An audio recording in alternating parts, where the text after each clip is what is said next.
Okay, di ba? Pang-adya sa kaaway. Ang tanong, ba't pagdaan mo sa simbahan?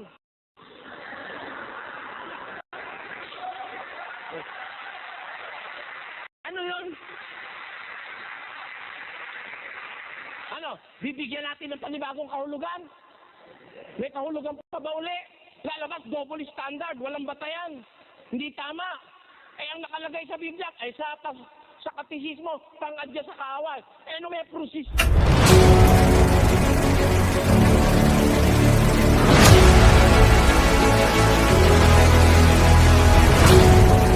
Magandang araw po muli sa inyong lahat mga kaibigan. Maraming salamat po sa lahat ng laging nakasubaybay dito sa ating programa. Isang napakagandang pag-aaral ang ating mapapakinggan sa araw na ito sapagkat ang ating tema ay saan dapat nakabatay ang ating pananampalataya sa Diyos.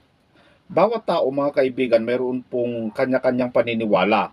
Iba ang paniniwala ng mga Budista, iba ang paniniwala ng mga Muslim, meron ding naniniwala sa mga baka, daga, kung ano-ano pa man ang Diyos ng mga iba. Ang mga iba naniniwala sila sa araw, Diyos nila araw.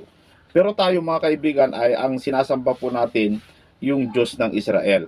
Pero dapat ang ating pananampalataya, kahit sinasabi natin ang Diyos natin ay yung Diyos ng Israel o yung sinampalatayanan ng Israel, dapat ang batayan po ng ating paniniwala ay nakabatay sa Biblia. Kung sa Biblia mo nabasa, dapat huwag po natin tanungin kay diksyonaryo o kay Webster, no? Pero bago po natin umpisahan ang pag-aaral, ipinapauna ko na po mga kaibigan at mga kapatid, yung video na ating makikita ay medyo blurred po, pero yung audio maganda naman. Kaya mapapakinggan pa rin natin mabuti yung aral na gusto nating malaman. At ito po'y napakarami na naman po tayong matutunan na aral ng Diyos tungkol po sa pananampalataya. Ito na po mga kaibigan. Po sa lahat ng dumalo sa ating pong pagtitipon ngayon, meron pong humigit kumulang 14 na iba't ibang pananampalatayang naririto ngayong gabi. Umaasa po kami sa Panginoon na tayo nakaunawaan sa pamamagitan ng kanyang mga salita sa Biblia. Sa ating pong pakikitungo sa ating mga kapwa-tao, minsan po ay madalas, ibig ko sabihin, sa pagparito namin sa ibang mga lugar, kagaya ng inyong lugar, hindi po naiwasan yung nagkakaroon ng hindi pagkakaunawa dahil meron nga po tayong iba't ibang uri ng paniniwala. Nagkakaroon tayo ng sakit ng loob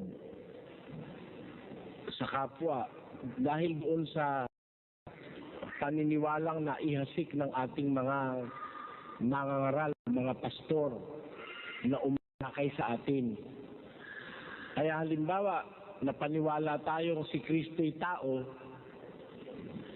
pag kami nagsasalitang si Kristo'y Diyos, galit ka na doon sa nagsasalitang si Kristo'y Diyos. Dahil napaniwala ka si Kristo tao. Kaya, yung damdamin ng pagkakampi-kampi at pagkakabahabahagi, pagkakawatak-watak ng kalooban, hindi po tayo ang may kasalanan nun. Ang may kasalanan nun, yung mga pastor na umakay sa atin, na nagturo sa atin ng maling paniniwala. Gaya po nung mababasa sa 2 Pedro, Kapitulo 2 at versikulo 2, ganito po ang pahayag doon ng banal na kasulatan. Pakinggan niyo po ito.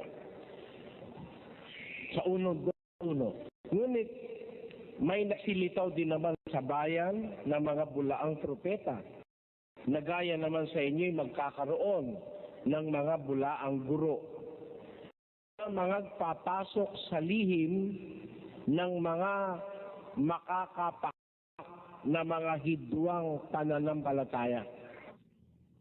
Ang pinanggagalingan po nung hidwa o maling pananampalataya, yung hong mga bulaang propeta.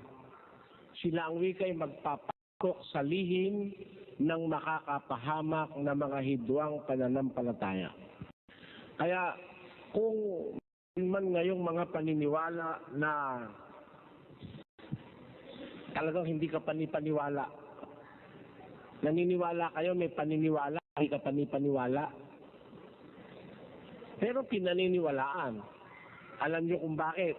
Meron pong mga tao ngayon na paniwalang hindi sila bala ng Armalite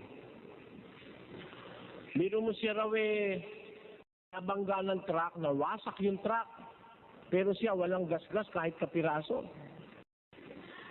Iyon ang kanyang paniniwala na siya incredible hook,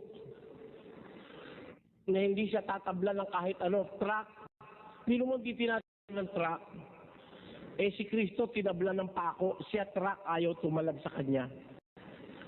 Siya ng truck na nagtutumulin sa patakbo. Nawasak yung truck ng unahan, siya kahit kapirasong gasgas wala. Yun ang kanilang naging paniniwala. Isang paniniwalang hindi ka panipaniwala. Saan galing yun? Ang sabi po ni San Pedro, yun itinuro, ipinasok ng mga bulaang propeta. Kaya po sa amin po maglilibot sa lahat ng lugar ng Pilipinas, sa awa ng Panginoon, ay lagi ko pong binubuksan ng mga bagay na ito para maging palaisipan sa ating mga kababayan na yung paniniwala, isang bagay na hindi nararapat agad nating ipinapasok sa ating puso, sa ating isip. Yung paniniwala. Meron mo kasing meron mo kasing batayan dapat ang paniniwala Ewan ko kung kukumporme kayo sa akin mga kababayan. Mag-aral ka ng musika, may batayan doon. Meron po nota. Mag-aral ka ng kwenta, may arithmetica.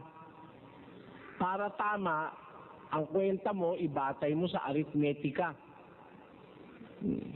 Sa bagay, natuklasan ko lately, yung palang arithmetica, kung minsan, arithmetica nagkakamali pa rin Maaari sabihin nyo, paano nangyari yun, Mr. Kasi, di ba tayo nag-aral sa eskwela, to determine the circumference of a circle, we have to multiply the diameter to the pi, 3.1416. Di ba? Yun ang alam natin lahat. Tama yan. First, second, third, fourth, fifth, sixth, seventh, eighth, ninth, tenth. 11 beses mong kantahin. Pang-12, pang-13, hanggang 500. Pagdating sa 527, mali na. Hindi na 3.1416. Ang dapat na 3.14. Yung 16 hindi na magiging 16. 159. Ayon. To be exact. Kasi habang tumatagal ang kwentahan, lumalawak na to the 527th digit, halimbawa, mali na yung 3.1416. Yan po'y natuklasan nung gamitan na ng computer ang pagkwenta ng circumference of a circle. Ang ibig ko pong sabihin, what may seem right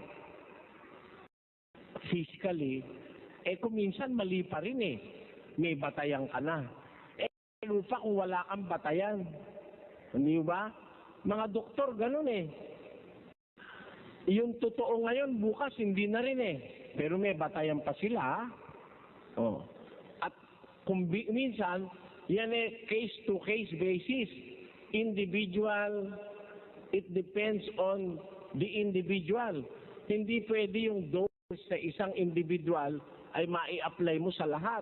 Meron mga extra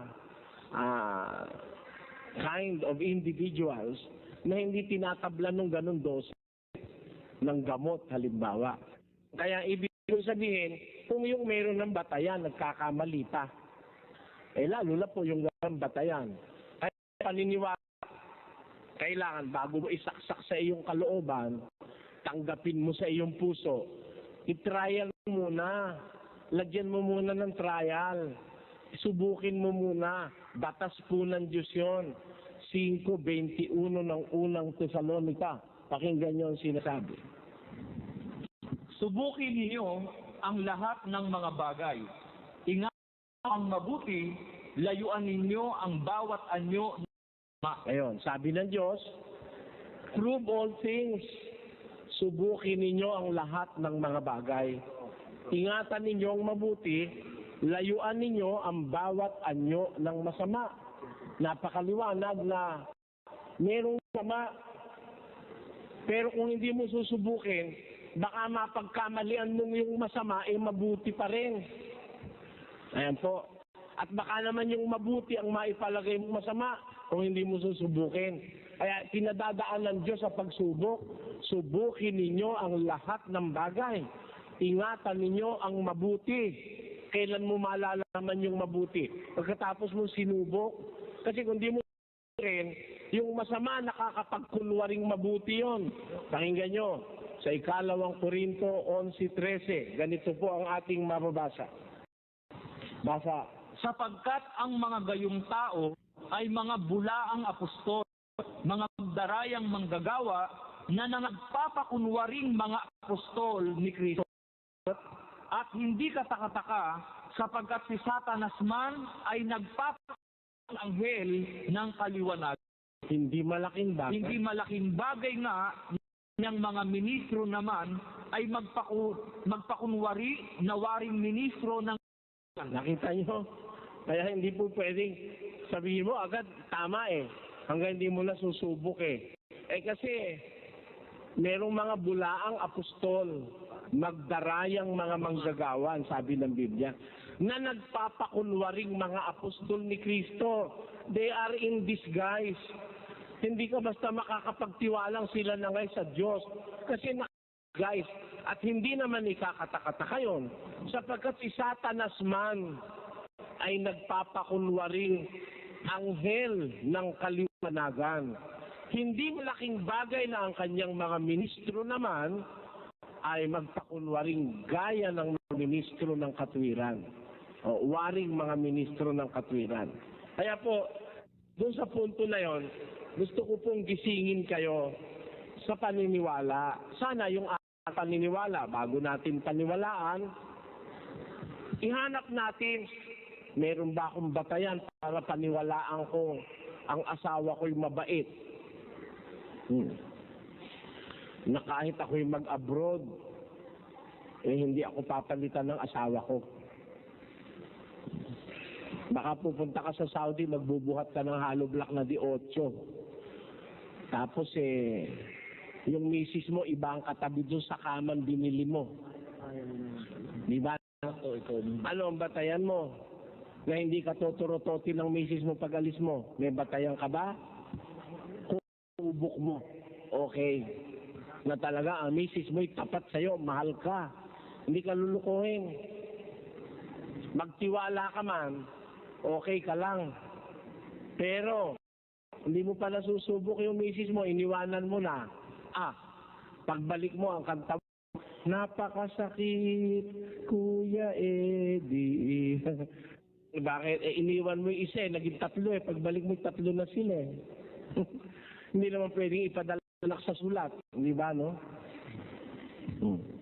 Nagkaroon ka ng anak, hindi, wala ka naman. Ibig ko pong sabihin, mga kapatid, asawa man, may batayan ka ng iyong pagtitiwala.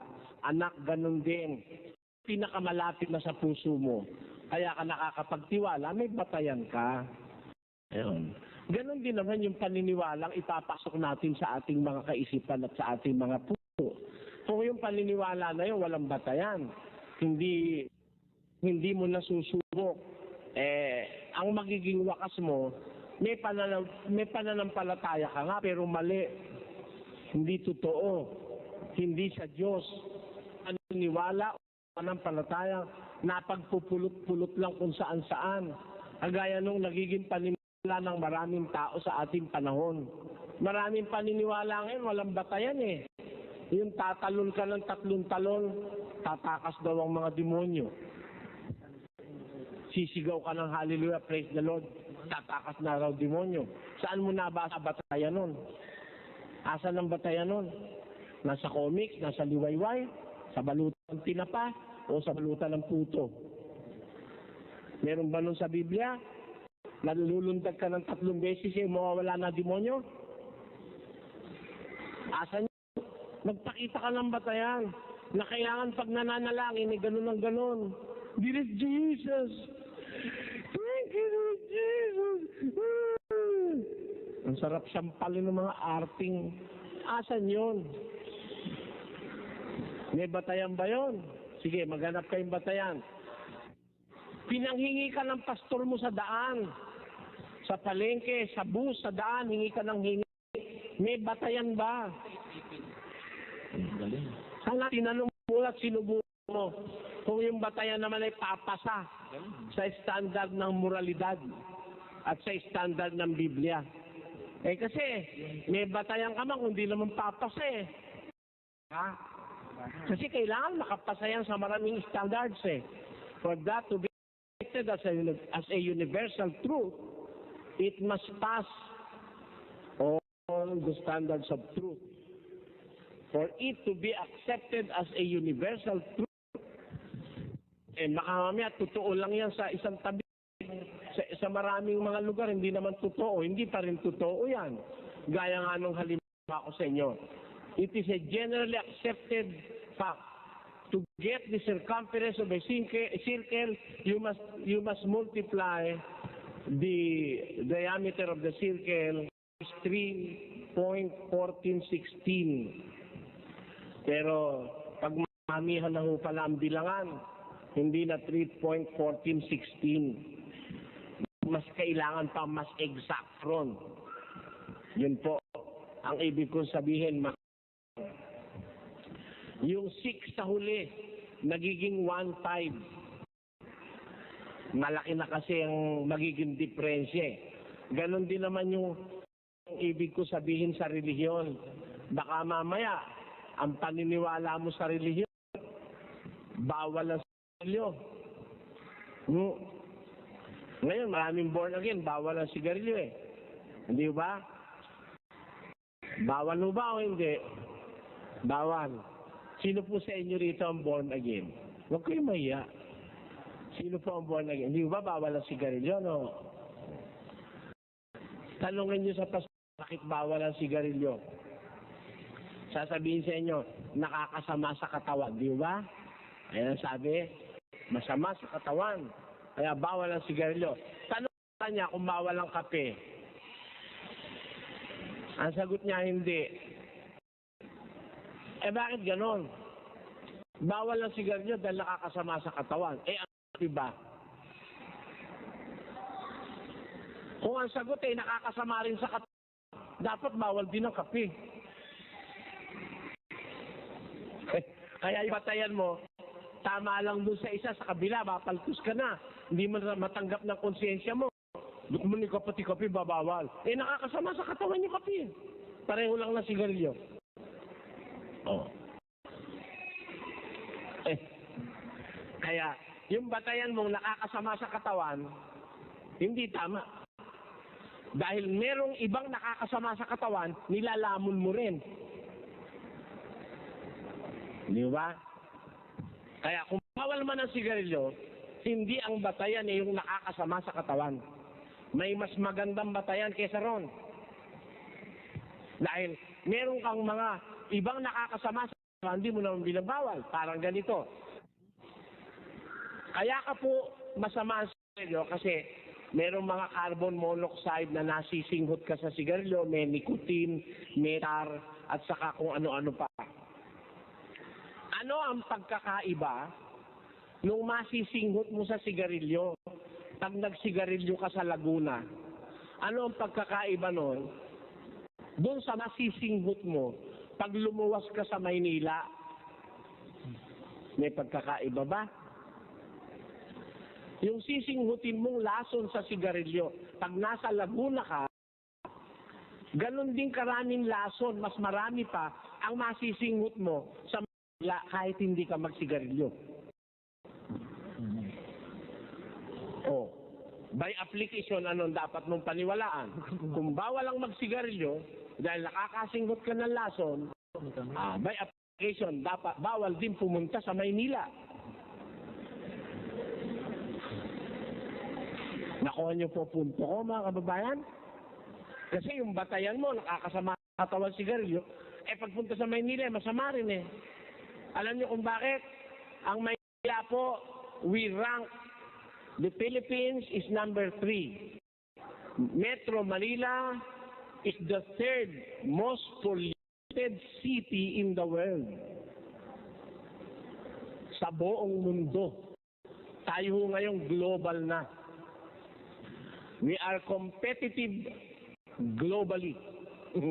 Kaya lang hindi sa produkto tayo competitive, sa polusyon. Doon tayo competitive sa iba't ibang bansa. Number 3 na po tayo. Sa population explosion, we rank number 5 sa paramihan ng gawaan ng bata. Ayan, ang Pilipinas. Kaya, dapat yung batayan, bago natin papasukin sa ating kaisipan, atin munang yung paniniwala, susunod na po natin batayan. Nasa tama ba tayong batayan? Ano ba dapat batayan sa isang bagay? Kasi pagkakakanta ka, when you sing, you begin with do, re, mi. When you read, you begin with A, B, C. When you sing, you begin with do, re, mi. Do, re, mi. The first 3 notes just happen to be do, re, mi. Do, re, mi, fa, sol, la, si. Do, a deer, a female deer. Re, a drop of golden sun. Mi, a name I call myself. Fa, a long, long way to run. So, a needle pulling thread. La, a note to follow. So, P, a drink with jam and bread. That will bring us back to do, do, a deer, a female deer. Do, mi, sol, sol, re, fa, fa, la, ti, ti. Do, mi, sol, sol, re, fa, fa, la, ti, ti. Do, mi, sol, sol, re, fa, fa, la, ti, ti. Do, a, di. Kahit pag balibalik na rin mo, pag nakabisado mo yung nota, okay ka. Marunong ka talaga ng musika. Lalo na kung nakakabasa ka na ng sulat ng nota. Hindi ka na maluloko. Kahit hindi mo pa naririnig ang kanta, pag marunong kang bumasa ng nota at may piano, makukuha mo na ang nota. Ayun, pati yung kanta, nakakabisado mo. Ganun po, sa musika may batayan. Sa arithmetica naman, 1 plus 1 equals 2. Ayan. 2 plus 2 equals 4. 4 plus 4 equals 8. 8 plus 8 equals 16. 16 plus 16 equals 32. 32 plus 32 is 64. 64 plus 64, mahirap na kwentahin yun. Nagamit ka na ng lapis doon. Pero yun ang takbo kung ikaw ay mag-aaral ng arithmetica, di ba? Para wag kang maligaw at alam mo, 1 to 10. Yan ang primary knowledge. 1, 2, 3, 5, 6, 7, 8, 9. Ano? Ngayon, tatanungin ko kayo mga kababayan, kung magbibilang kayo ng 1, 2, 3 hanggang 10 million.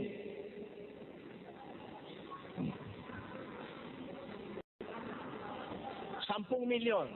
Ilan ho ang numbers ng 1 to 10? Ilan ho numbers meron ng 1 to 10? Di ba 10? 10, no? Oh. Eh kung 10 million ang bibilangin mo, ilang number 1 ang dapat nandoon?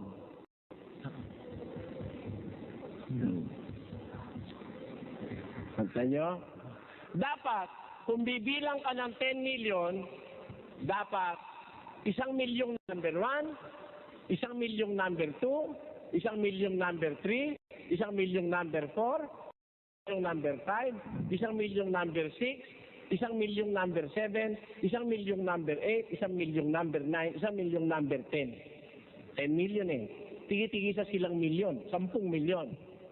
Pero hindi bilangin nyo. Magbilang kayong 1 to 10 million. Sulat nyo. 1, 2, 3. Diretso nyo.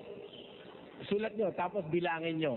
Ang maraming number na ginagamit, number 7. Ginagamit siya ng 1,027,000 times yung number 7. Dapat, 1 milyon lang beses siya gamitin dahil 10 milyon lang naman ang bibilangin eh. Pero pag isinulat mo pala yun, ang gamit ng 7 is 1,027,000 times. Mas maraming gamit ang 7 pag bibilang ka ng 1 to 10 million kaysa sa ibang numbers. Mas maraming gamit ang 7. Oh. Kaya yung totoo sa 1 to 10, hindi na totoo sa 1 to 1 million. Sa 1 to 10, isang beses mo lang gagamitin ng 1, and 2, and 3, and 4. Isang beses hanggang 10. Oh. Pero, pag 1 to 10 million, marami mong beses gagamitin ng number 7. Actually, it will be used 1,027,000 times ang number 7. Kaya what is true in the primary cannot be true in the secondary and in the tertiary. Selan po ang bagay-bagay, mga kababayan, sa lahat ng bagay, sa kwenta, sa musika, sa aritmetika, sa medisina, sa lay, sa batas. Merong komplikasyon yan pagka tumata, lalo na sa relihiyon, sa bagay ng pangkaluluwa. May mga komplikasyon di mo naintindihan, di mo sinubukan, mali ka na. Mali na. Sabi ko nga sa inyo, nakipag-diskusyon ako eh. Bawal ang sigarilyo eh. Ang katwiran nung kaya raw bawal, nakakasama sa katawan eh. Nung tanungin ko siya, pagpunta mo sa Maynila, ang naalalanghap mo hindi ang sigarilyo, usok ng tambuto, usok ng pabla, usok ng kung ano-anong usok doon. May kasama ng utot doon, saka mabahong hininga. Oh. Tanong ko sa'yo, alin ang pagkakaiba nun? Sa sigarilyo at saka anong pumunta ka sa gitna ng ikaw ay magtatagal doon ng isang araw. Para kang humitit ng 20 kahan sigarilyo ron. Pag natagal ka ng isang araw doon sa gitna ng Quiapo, hindi makakibo yung aking kausap eh. Alam niya totoo sinasabi ko eh. Kaya hindi tama yung batayan niya na makakasama raw ang sigarilyo sa katawan, kaya bawal. Kaya bawal yun, may mas magandang dahilan, hindi lang yung makakasama sa katawan. Ayun, ang dapat nating maintindihan. Parang ganito rin. Kaya naman kami lumuluhod sa mga santo at saka sa mga ribulto, sa mga imahen. Naman, ipinapatungkol namin sa Diyos. Bawa, hinalikan ika namin yung si San Juan, patungkol sa Diyos yun. Yun ang katwiran ng iba eh. Di ka namin sinasamba yung mismong ribulto. Ang sinasamba namin ng Diyos, pinapatungkol lang namin sa Diyos. Di okay lang, ano? Magandang pakinggan. Kaya ngayon, kung halimbawa yung asawa mo, halikan ko. At sabihin ko sa'yo, huwag kang magagalit, pinapatungkol ko lang sa'yo ito. Halik ko sa asawa mo, kayag ka. Pag pumayag ka, sira ulo mo. Di ba? Papatungkol daw eh. Nagpapayag ka ba? Ang Diyos kaya, payag kaya.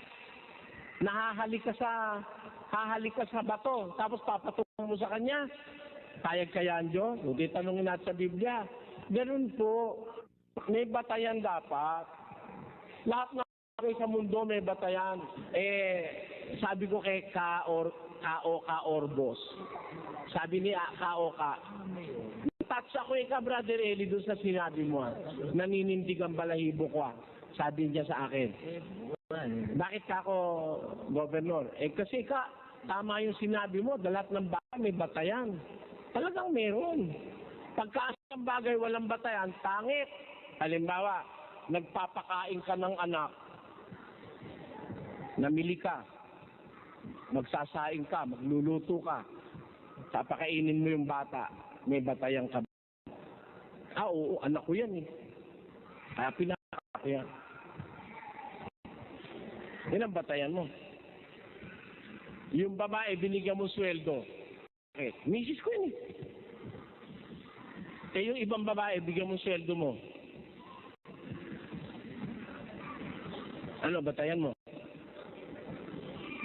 Gusto ko eh. Yun ang batayan mo. Sampaling kita, tarantado ka, asawa ko yan, ba't mo bibigyan ng sweldo mo? Di ba? Wala kang batayan doon. Ang pangit, pag walang batayan, magwalis ka sa daan. So, magwalis ka sa daan. Batayan mo, ba't ka nagwawalis? Alam mo ba yung mga busy streets? Yung mga maraming mga busy streets dyan?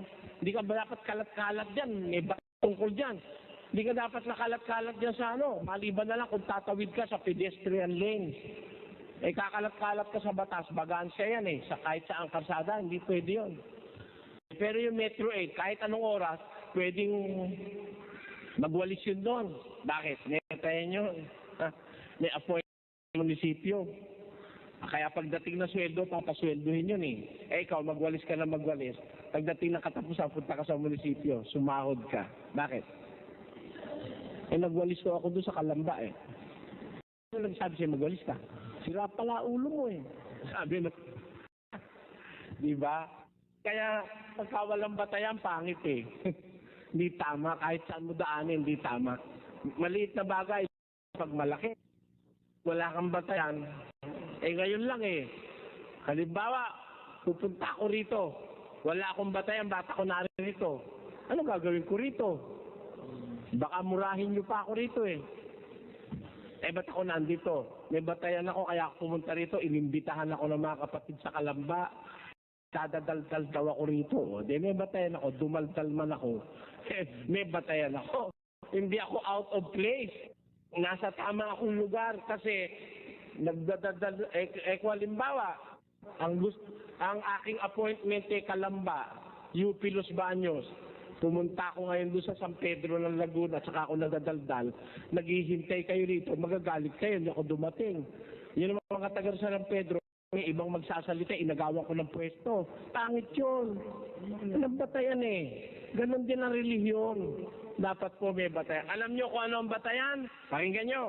Sa isang talata ng unang Korinto 2:4, patuloy hanggang 5.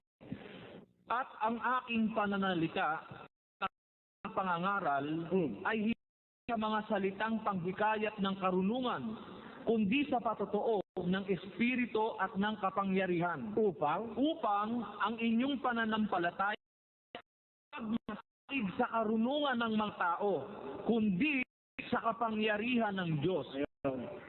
Ang inyong pananampalataya huwag masalig sa karunungan ng tao, kundi sa kapangyarihan ng Diyos.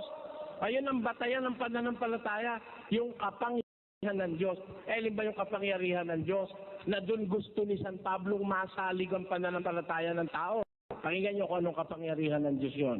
Sapagkat hindi ko ikinahihiya ang Ebanghelyo, sapagkat siyang kapangyarihan ng Diyos sa ikaliligtas. Ito ang batayan para ka maligtas. Hindi ko ang wika ikinahihiya ang Ebanghelyo, sapagkat siyang kapangyarihan ng Diyos sa ikaliligtas ng bawat sumasampalataya. Baka mamaya, nagturo ka ng kinuha mo sa dictionary. Dito, nakabasa, at nakakita ako ng isang anghel na umaakyat mula sa sikatan ng araw. Ayan, mga kabayan, may anghel sa sikatan ng araw. Ano po ba ang ibig sabihin ng sikatan ng araw? Tingnan natin dito sa world history. Ba't dapat yung world history? Sa Biblia mo na ba sa sikatan ng araw, sa world history mo kukunin ng paliwanag? Ba't yung bambatayan? Ano naman po ang kahulugan ng anghel? Tignan naman natin sa diksyonaryo ni Webster. Aba, bakit diksyonaryo ni Webster na pagpapaliwanagin mo? Dito mo nabasa. Sabi rito, anghel. Tanungin mo rito, ano ba anghel? Basa, ang anghel ay espiritu. Kay Webster, ano anghel? Tao. Kaya yung tao naging anghel dahil kay Webster. O di ang pananampalataya mo nakabatay kay Webster at saka sa world history. Dapat sa Biblia mo basahin. Tama po ba ako, mga kapatid? Tama yon. Dapat hindi sa world history. Nakabasa ka sa Biblia ng ahas. Tapos ang ahas, pinukso si Eva. Ano ang ahas? Tingnan natin dito sa Zoology. Yung ahas isang... sa libro ng Zoology, tinignan yung ahas. Nakabasa ka ng ahas. Sa Biblia mo rin aalamin. Tanyo, mga kababayan, napakaligaw ng ginawa sa atin Sino ho ang dumalaw kay Jesus nang ipanganak siya sa sabsaban? Sino? Alam nyo? Sino ho? Para naman may maiwan akong totoo sa inyo ngayong gabi. Kahit minsan lang tayo magkita, may naiwan akong totoo sa inyo. Ha? Sino ang dumalaw kay Jesus sa sabsaban nung ipanganak siya sa Bethlehem? Sino po? Sabi, dinalaw daw siya ng 3 haring mago. Di ba yun? Yun ang dinalaw siya 3 haring mago. Biro nyo, malaking kalokohan yun. Hindi lang kalokohan yun, katarantaduhan pa yun. Hindi 3 hari ang dumalaw kay Jesus. Ang unang-unang dumalaw kay Jesus sa sabsaban, yung unang-unang pinagbalitaang naipanganak na si Jesus nung gabi na yon. Alam nyo kung sino ang unang-unang dumalaw na nakabalita sa pagkapanganak niya? Basahin natin. Sa 2:11 ng Lucas. Ganito po ang sisa.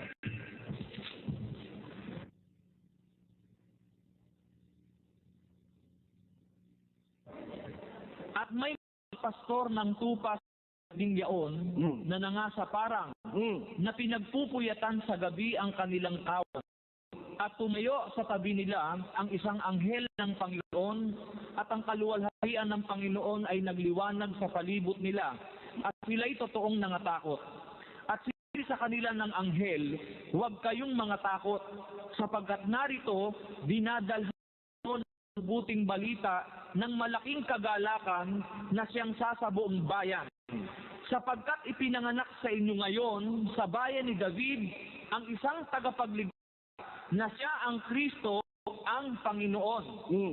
At ito ang sa inyo'y magiging nakatanda. Nasusumpungan ninyo ang isang sanggol na nababalot ng lampi at nakahiga sa isang pasabsaban. At biglang nakisama sa anghel ang karamihang hukbo ng langit na nangagpupuri sa Diyos at nangagsasabi, luwalhati sa Diyos sa kataas-taasan at sa lupa'y kapayapaan sa mga kinalulugdan niya. At nangyari, nang lisanin sila ng mga anghel at nangapasalangit, ang mga pastor ay nangagsang-usapan. Magsiparong nga tayo ngayon hanggang sa Bethlehem at tingnan natin itong nangyari na sa atin ng Panginoon. At sila'y dali-daling nagsiparoon at nasumpungan kapwa si Maria at si at ang sanggol na sa pasabsaban. Ayon. Sino ang unang nakarating? Yung mga pastol. Pero alam niyo ang nangyari sa atin, ang paniniwala natin? Wala pa. Ang nakarating 3 haring mago, si Melchor, si Gaspar, at saka si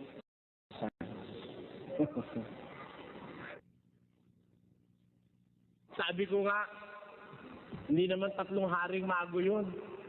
3 haring gago. Bakit? Bibiro mo yung 3 hari, naglakbay walang kasama kahit sino. Sinong kaharian ang paglalakbay ng kanilang hari walang kasama kahit sino? Tatatlo-tatlo sila. Wala man lang ayudante. Walang kahariang ganon. Ang isang kaharian, pinoprotektahan. Kaya pag ang hari ang maglalakbay, takot ang entourage niyan. Maraming kasama niyan. Kasi maraming mga tulisan sa daan. Maaring yung hari perwisyuhin o kaya pinsalain. Ngayon, wala ho sa Bibliang nakasulat na 3 haring mago. Ang dumalaw kay Jesus na nasumpungan sila sa sabsaban, yun po mismong pastol na pinagbalitaan ng anghel nung gabing ipanganak. Pagkapanganak, nabalitaan na nila. Punta agad sila. Unang-una silang dumalaw. Yung mga mago, hindi 3 hari o nakalagay sa Biblia, mago. Wise men. Yung dumalaw na mga mago o wise men, nung dumating ba nasa sabsaban pa? Ha? Wala na sa sabsaban. Kaya yung gumagawa ng bilin, daan-daan taon na gumagawa ng bilin, may 3 hari, nandun sa sabsaban si Jesus. Ano yun? Mali yun. Bakit?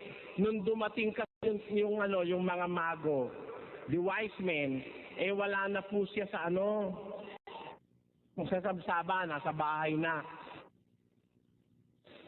Napakaaba naman at napakawalang kwentang babae naman ni Maria na 2 taon na hindi pa inaalis doon sa sabsaban si Jesus. Di ba? Di ba si Haring Herodes nagsabi doon sa mga mago, sa wise men, pag nakita nyo, ipagbigay, alam nyo sa akin, pupunta rin ako sa kanya at sasamba ako. O ngayon, nung pakitaan sa panaginip yung mga lalaking pantas, huwag kayong babalik kay Herodes dahil ang bata. Hindi sila nagbalik. Ha? Nung hindi magbalik, nagalit si Herodes, nalaman niya siya ay nalaman siya ay na napaglalangan ng mga pantas na lalaki. Ginawa ni Herodes, iniutos na patayin ang lahat ng bata sa Judea mula 2 taon pababa. Bakit 2 taon ang ipinapatay niya? Kasi magdadalawang taon na nun si Jesus. Wala na sa sabsaban. Kaya nang dumating yung mga pantas na lalaki sa bahay na dinatay, nakasulat niya sa Mateo Kapitulo 2. Kita nyo? Kaya po, pakibasa, kapatid Marola. Sa 2 ng 2:11 ng Mateo. At nagsipasok sila sa bahay at nang nila ang sanggol na kasama ng kanyang inang si Maria. At nangagpatira pa sila at nangagsisamba sa kanya. Ayun. Pumasok ang wika sila sa bahay. Hindi na sa pasabsaban, hindi na sa kural. Na si Maria at saka si Usiron, nakauwi na sa bahay. Kaya para sabihin yung bilin na inilalagay natin sa ating pagpasko, may 3 haring mago, may mga pastol, para ba kita-kita yung 3 hari at saka yung mga pastol, hindi po totoo yun. Hindi totoo yun mga kababayan. Wala na si Kristo dun sa sabsaban nung 2 taon na. Kaya nung ipapatay ni Herodes yung mga bata, na kung tawagin naman natin sa Katoliko yung Niños Inocentes, magda2 taon na po noon ang ating Panginoon sa kanyang pagkapanganak.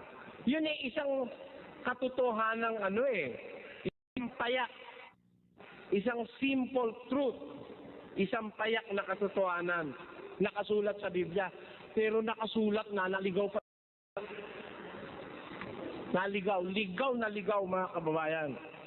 Eto Itong mga Katoliko kasi mga kaibigan, kung ano-anong ritual na ginagawa, kung ano-anong practice na wala naman sa Biblia mga kaibigan, para makapagkwarta lang, may pagkaperahan lang.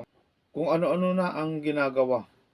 Naligaw, ligaw na ligaw mga kababayan. Eto eh.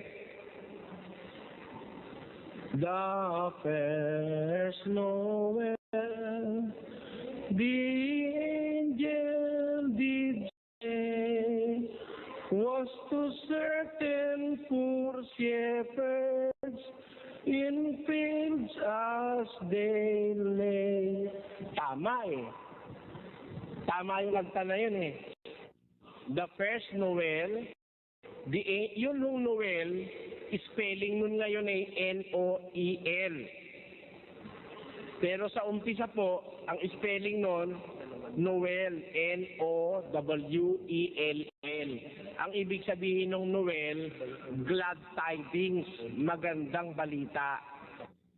Ang kahulugan ng Noel, magandang balita.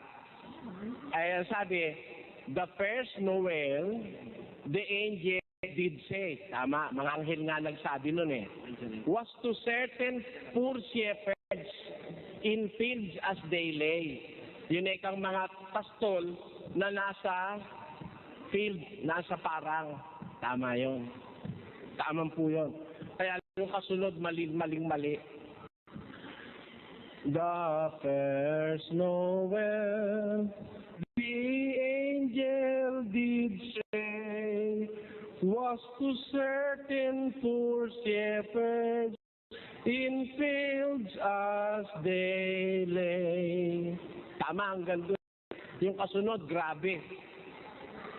In fields where they lay in keeping their sheep, on a cold winter night that was so deep. Yun ang malaking kagaguhan. Alam niyo kung bakit? Mabiro mo? In fields where they lay, keeping their sheep, on a cold winter night that was so deep. Sino naman si Raulong pastor na winter, maraming yelo, ilalabas yung kanilang mga pastol na pinapastol na tupa. At doon sila sa gitna ng parang na pulong-pulo ng yelo at nangingiki sa ginagsila, nangingiki sila sa ginaw. Meron naman silang bahay, ba't naman sila lalabas doon? Papakainin yung tupa. Kung yun Disyembre, alam nyo kasi sa Bethlehem, Disyembre, puro yelo na. Makapal na yelo. Nobyembre pa lang kasi umuulan na ng yelo nun eh.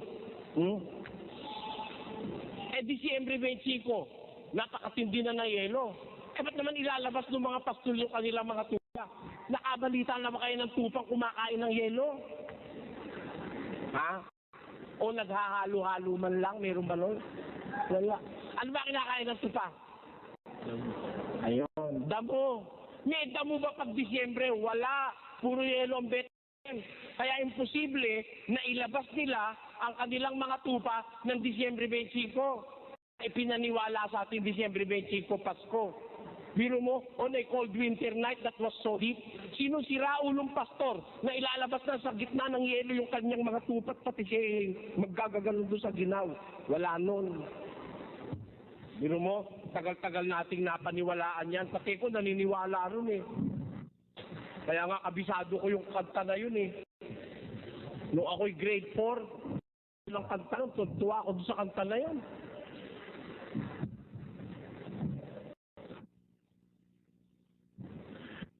Tuwa ako doon sa kanta na yun, kabisado ko yun eh. Hanggang ngayon nga, kabisado. On a cold winter night that was so deep, Noel, Noel, Noel, Noel,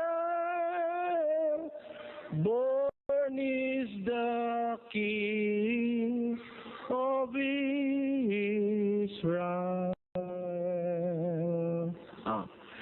Yun ang sinasabi ng kanta.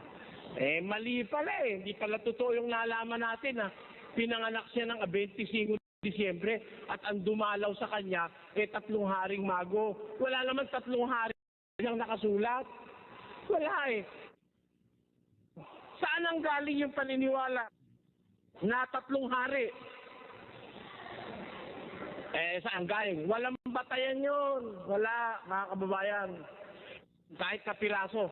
Ang nakakalungkot, pati Iglesia ni Cristo, ni Ginoong Manalo, naniniwala 3 hari umago raw yung Nakita ko sa pasugo. Sabi ko, ay nako, nalubog ng malaki rito, Iglesia ni Cristo. Pero mo, atake sila ng atake sa Katoliko. Mali raw Katoliko. Pero pagdating sa Pasko, ng Katolikong maniwala na 3 haring mago yung dumalaw kay Jesus. Wala naman sa Biblia. Tanyo, yan ang sinasabi ko, kailangan po may batayan, mga kababayan. Huwag kayong magagalit. Yung iba nakikita ko sumisimangot eh. Bakit kaya gano'n ang ibang tao, no? Totoo sinasabi mo, sisimangutan ka pa. Yung iba nga lalayasan ka pa eh. Hindi nagustuhan yung sabihin mo. Ba't naman ikaw 3 haring gago? Hindi ba gago yun? Biro mo yung naglakbay walang kasama. Ba't ikaw minumura niya? Hindi naman umura yun. Ibig lang sabihin ng gago, tanga.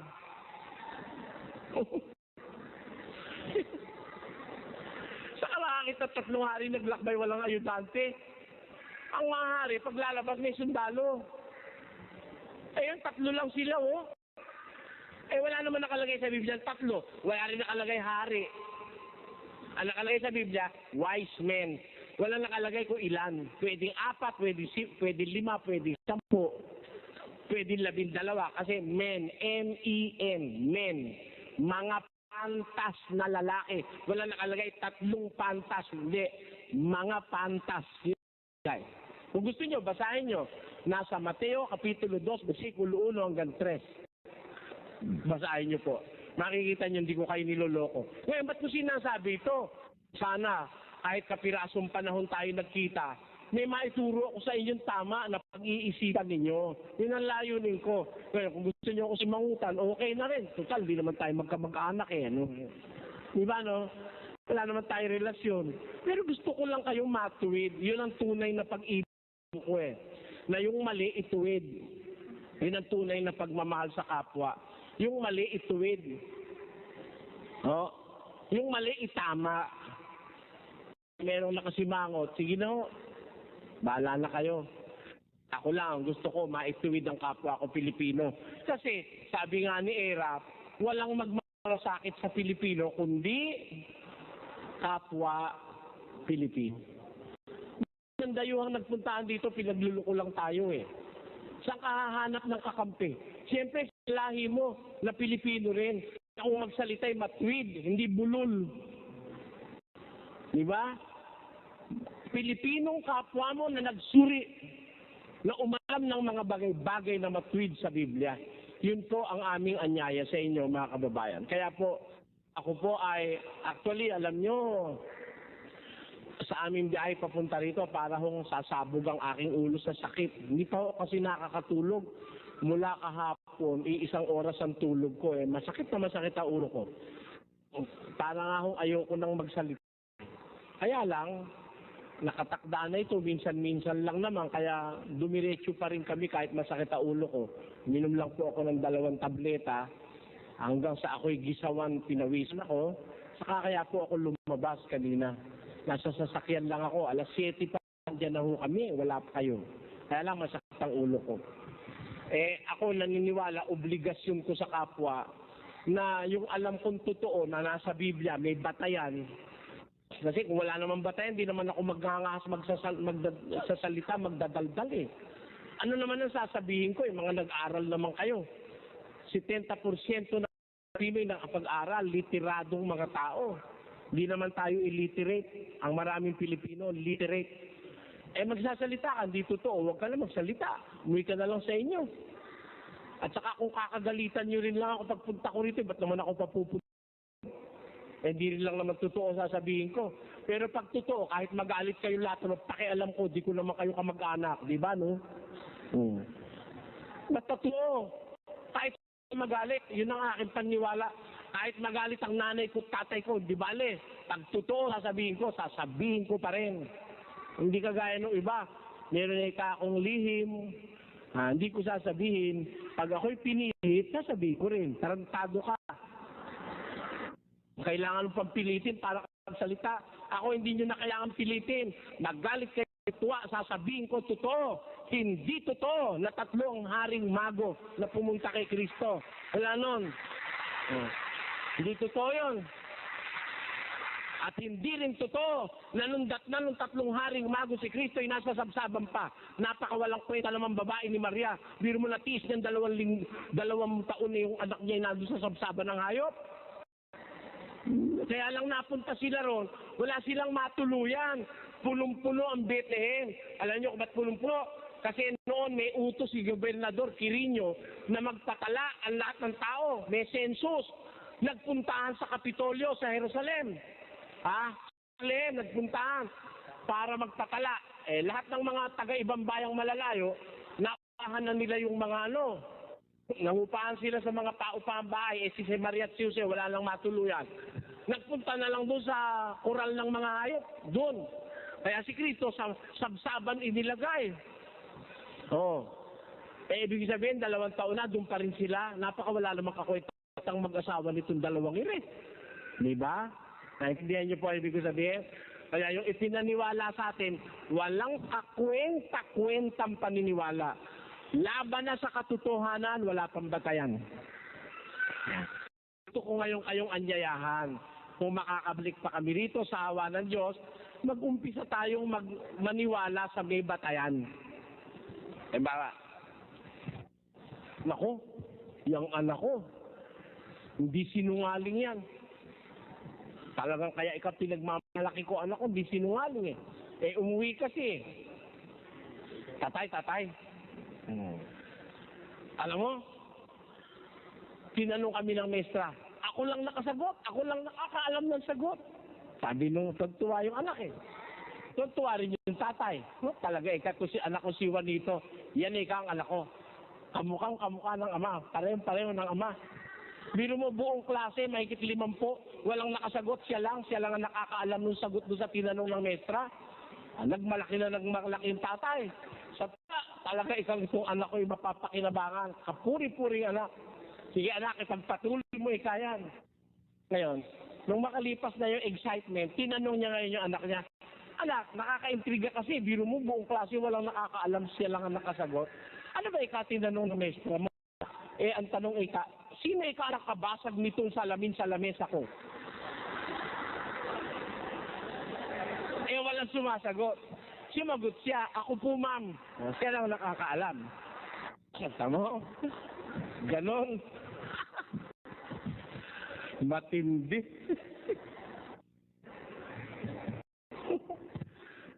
Ganon din lang yung mga relihiyon ngayon. Ang alam nila kagaguhan.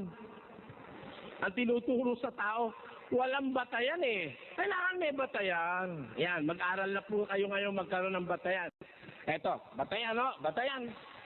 Okay, pwede ba akong salita ng ikagagalit nyo? Para lang matuto tayo ng may batayan. Eto, ang tanda ng Santa Cruz, pag-adya mo kami, Panginoon naming Diyos, sa mga kaaway namin. Sa ngalan ng Ama, ng Anak, ng Espiritu Santo. Amen. Di ba ganon? Tama o hindi? Nasa katisismo yun. Basahin natin, mga kababayan.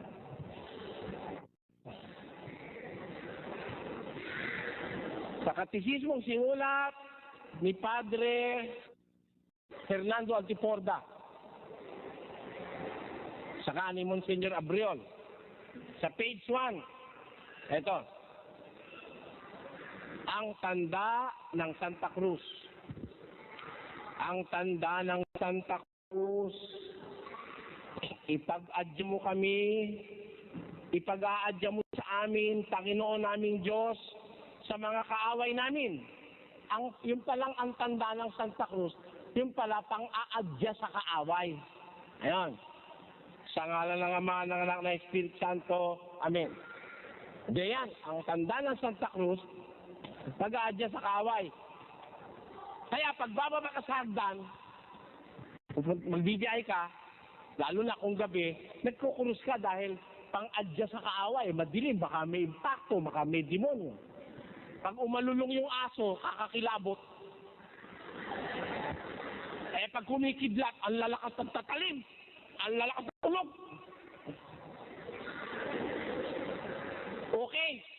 Okay, di ba? Pang-adya sa kaaway. Ang tanong, ba't pagdaan mo sa simbahan?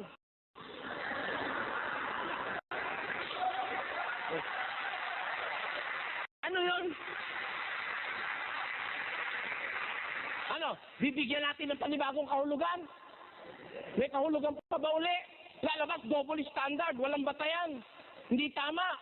Ang nakalagay sa Biblia, sa katisismo, pang-adya sa kaaway. Ano may prosesyon? Dadaan ng Santa Maria, pagtapat sa kanya.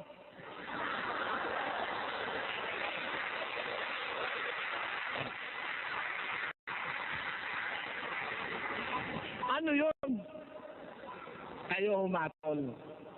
Ayokong magalit kayo sa akin. Pinag-iisip ko lang kayo, mga kababayan. Dapat alinman paniniwala, lalo na ang ipapasok natin sa ating mga puso, may batayan nang hindi tayo kahiya-hiya sa harap ng Diyos at ng kapwa-tao.